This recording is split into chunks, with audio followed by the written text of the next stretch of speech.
Here's an update on our farm laborers' progress.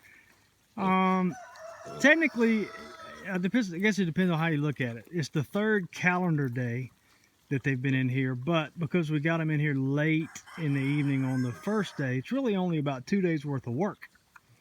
And so I've just walked over and scattered some cracked corn again. And what I'm doing now is, concentrating the cracked corn in the places where I still see grass to kind of focus their attention onto where the cracked corn is.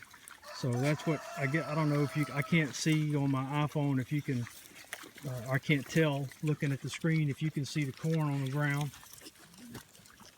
Oh, there's some.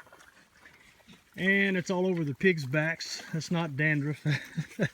that's cracked corn, because they like to be right near the bucket because they know that's where the goodies are, in the bucket. But you can see that they've made quite a bit of progress in about 2 days' time. And so based on this, it looks like, after about a week of being in here, they'll probably have the job completed. The problem is we're expecting more heavy rain. You can see how it's pretty wet in places. But here's the thing: they're doing a great job. They're loving it. They're doing what God made them, created them to do, using those amazing noses. But I want to show you. I want to point something else out to you too. In fact, it's very timely because I had a call from a friend today who had picked up a American Guinea Hog Ossaball cross, and it was rooting a little bit more than he thought it should based on what I've told him, because I tell everybody that American Guinea Hogs are not voracious rooters. They prefer to graze.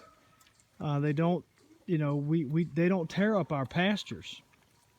They just don't. And they prefer to lightly root sometime through leaves and whatnot. But I want to show you something. This is you can encourage. What we're doing is encouraging them to root by throwing treats on the ground all over the place. And so some of that gets covered up, and so they get caught up in the game of trying to uncover the goodies that we've scattered.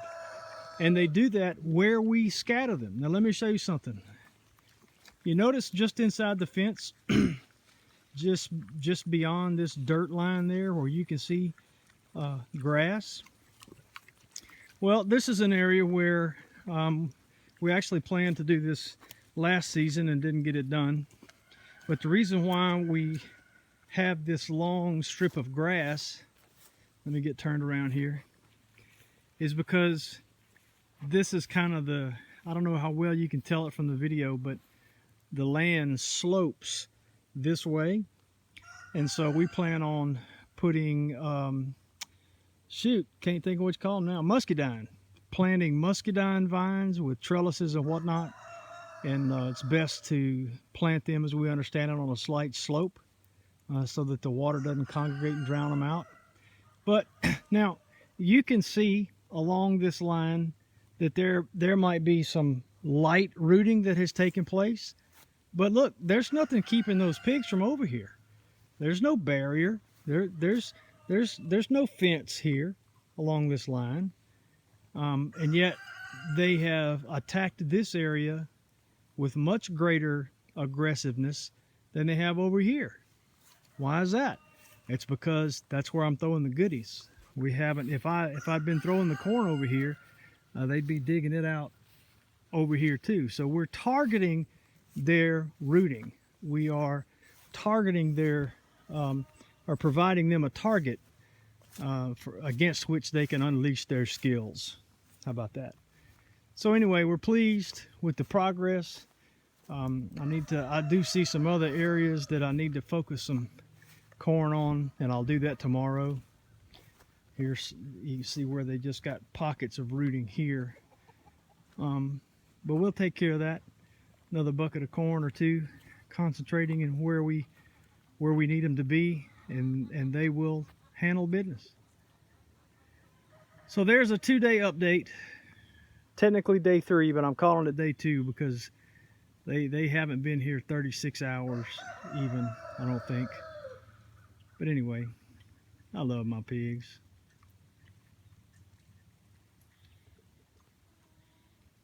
More updates to follow.